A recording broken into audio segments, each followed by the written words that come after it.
बहुत शुक्रिया आनंद। और अब खबर आ रही है जहां पर आपको बता दें कि नारायण राणे की अग्रिम जमानत याचिका खारिज हो गई है। इस वक्त की बड़ी खबर, नारायण राणे की अग्रिम जमानत याचिका खारिज हो गई है। रत्नागिरी कोर्ट ने याचिका खारिज कर दी है।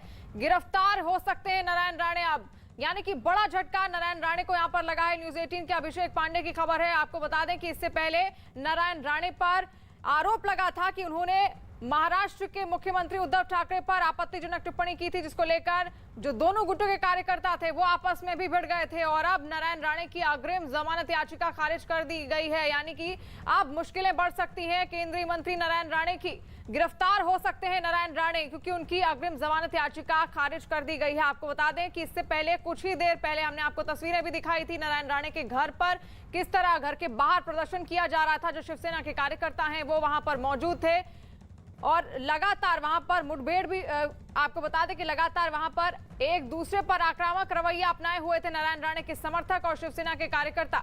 अभिषेक हमारे साथ जुड़ गए हैं। अभिषेक, आखिर अब क्योंकि जमानत याचिका खारिज हो गई है, अब क्या विकल्प बचा है नारायण राणे के पास?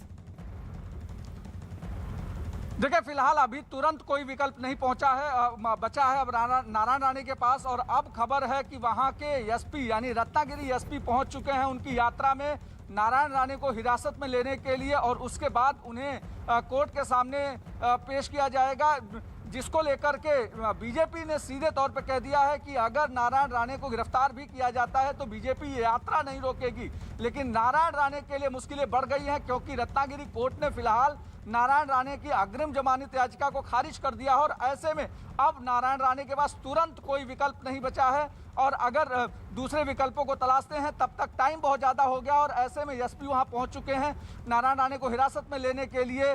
कल का ये मामला था, उसके बाद आज ये अपडेट हुआ है, जिसके बाद महाराष्ट्र के अपोजिशन लीडर विधान परिषद के प्रवीण दरेकर, उसके साथ साथ रविंद्र चौहान और वहां के स्थानीय तमाम सारे लीडर मिलकर ये यात्रा जारी रखेंगे। बीजेपी ने ऐलान किया है कि अगर नारायण राणे को हिरासत में भी लिया जाता है तो यात्रा नहीं रुकेगी, यानी जन आशीर्वाद यात्रा जारी रहेगी। और इस दौरान नारायण राणे को हिरासत में लेने के लिए वहां पर पुलिस पहुंच चुकी है।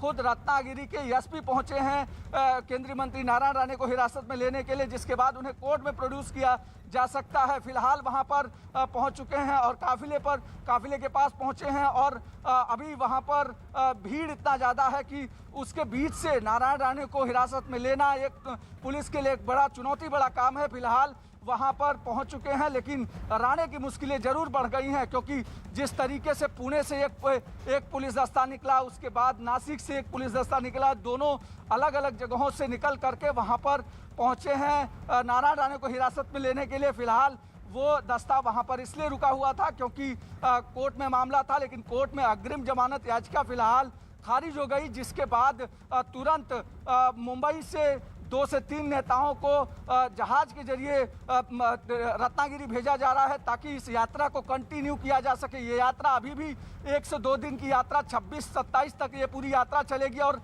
ऐसे में अगर नारायण राणे को हिरासत में लिया जाता है तो यात्रा रुक जाएगी, और इसलिए अपोजिशन लीडर विधान परिषद के प्रवीण दरेकर के नेतृत्व में यात्रा को कंटिन्यू करने का बीजेपी ने ऐलान किया है। अभी फिलहाल नारायण राणे अपनी जन आशीर्वाद यात्रा में शामिल जरूर है।